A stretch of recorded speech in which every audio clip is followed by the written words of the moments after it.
With enough Democratic delegates to be the party's nominee for president, Kamala Harris is on a glide path to formally accept the nomination at the Democratic National Convention.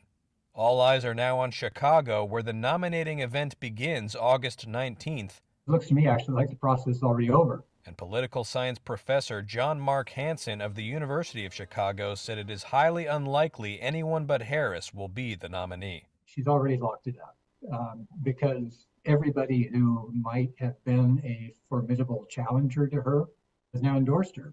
So it's hard to see that there's anyone who would really contest it, and hard to see that anyone would really want to wade into it and just create all kinds of problems for the party.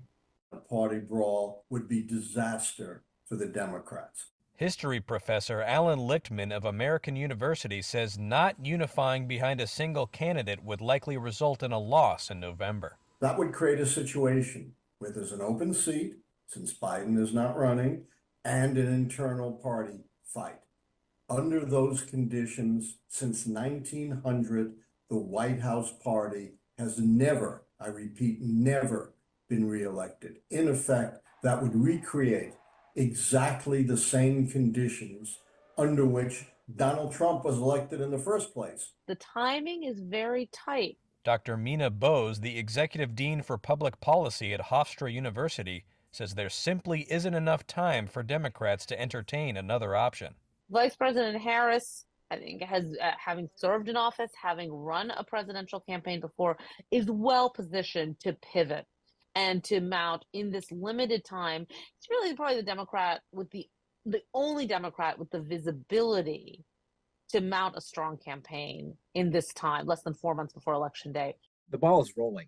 Reuters White House correspondent Jeff Mason says delegates could still technically shift their support to another candidate, but nobody else is stepping up.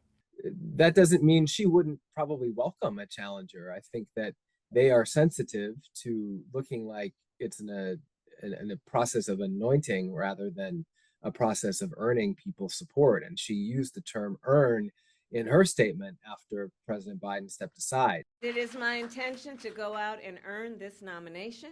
There aren't challengers coming forward to go against Kamala Harris, in part because they just want to have a name, have somebody at the top. She's the natural successor to Joe Biden, and get moving and start working on that race against Donald Trump.